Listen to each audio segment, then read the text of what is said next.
Olá, sou o professor Euris Clay. Vamos dar início ao nosso conteúdo da sexta apostila de Educação Física. No sexto ano, estamos trabalhando com jogos de tabuleiro e de dama.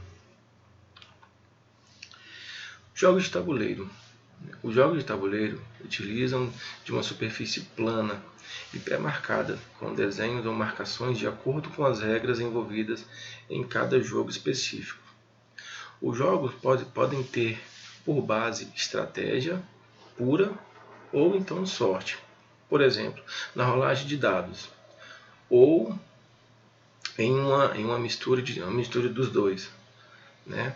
Geralmente tem um objetivo que cada jogador pretende alcançar, de acordo com a jogada que ele pretende fazer. Os primeiros jogos de tabuleiro representavam uma batalha entre dois exércitos. E a maioria dos jogos de tabuleiro moderno ainda são baseados em derrotar os jogadores adversários. Os jogos de tabuleiro não são apenas uma alternativa de lazer. Sua prática incentiva a capacidade de memória e ajuda a desenvolver o raciocínio lógico e abstrato. Vamos agora falar um pouco sobre os jogos de dama.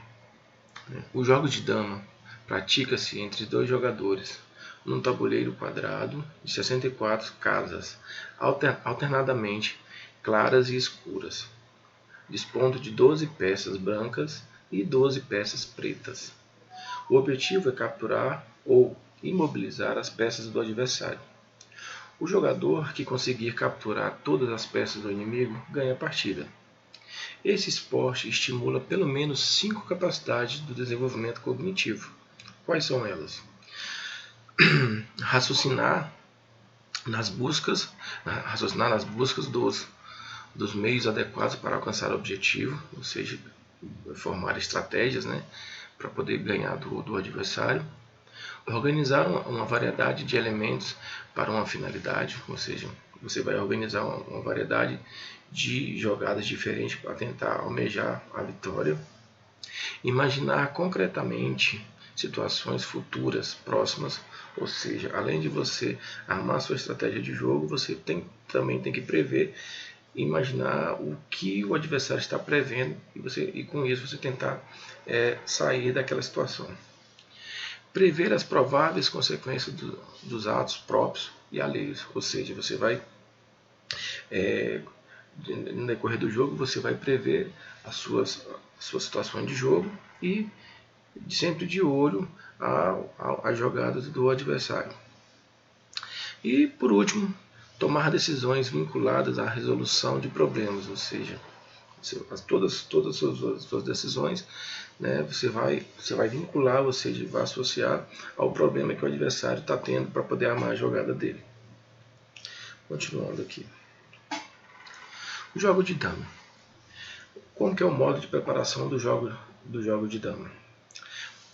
Preparação. O tabuleiro é posicionado de modo que cada jogador tenha uma casa clara na quina direita. Cada jogador coloca suas peças nas casas pretas, das primeiras 3 linhas do tabuleiro. O jogador com peças escuras começa. Como que funciona a movimentação do jogo de dama? As jogadas são alternadas, ou seja, um depois o outro. Né? Deve-se mover uma peça por jogada, em diagonal e para frente, para a casa adjacente. Só as casas pretas são usadas e não é permitido recuar as peças, ou seja, você não pode mover a sua peça para trás. Uma casa só pode ser ocupada por uma peça de cada vez. Você não pode colocar 2 peças juntas na mesma casa. Capturar. Como é possível e como se faz para capturar as peças do adversário? A captura é feita quando uma peça pula sobre uma peça adversária que esteja em uma casa adjacente a ela. Ela pode, na sequência, continuar pulando outras peças a fim de capturá-las, desde que haja uma casa sobre cada peça. Né? Então tem que ser aleatório. a peça, uma casa e outra peça, para que você possa estar pulando e capturando as peças do adversário. A jogada termina quando ela não tiver mais, quando o adversário não tiver mais peça no tabuleiro. Promoção. Quando que ocorre a promoção? Se uma peça alcançar a última linha, ela se torna uma dama. Para marcar a promoção, costuma-se colocar uma segunda peça sobre a peça promovida. Ou seja, quando você alcançar a última casa do tabuleiro do adversário, você pega uma peça sua e coloca em cima daquela peça que alcançou a última casa. Com isso ela se torna uma dama. A dama ela pode ser movida tanto para frente como para trás ou lateral. E também ela não precisa respeitar as casas aleatoriamente. Ela pode seguir direto sem respeitar as casas. Essa é a vantagem de você alcançar a última linha, ocasionando a promoção para a dama. Final da partida. A partida termina quando um dos jogadores não tiver mais peças ou não puder mover nenhum de suas peças. O outro jogador é declarado vencedor.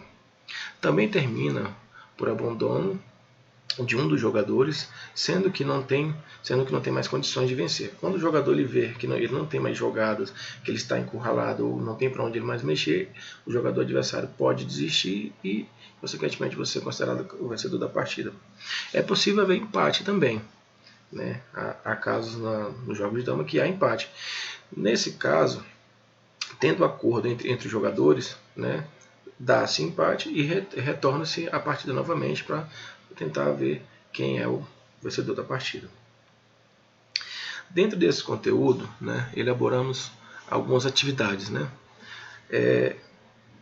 Destacamos aqui, primeiro, a atividade de tabuleiro, né, que só para ressaltar, na primeira questão, você vai marcar somente as alternativas que você acha que condiz com o jogo de tabuleiro. Né? Então não é só uma, são mais de uma alternativa correta na primeira questão. Já na segunda, né, você vai marcar somente uma alternativa correta, ok? No jogo de dama, né, você vai falar qual é o objetivo do jogo de dama, citar 5 capacidades. Você vai citar 2 capacidades dentre as 5 que foram faladas lá, capacidades cognitivas que o jogo de dama estimula, e como é a movimentação. Vai falar também como é a movimentação das peças e quando ocorre a promoção. Ok? Abraço.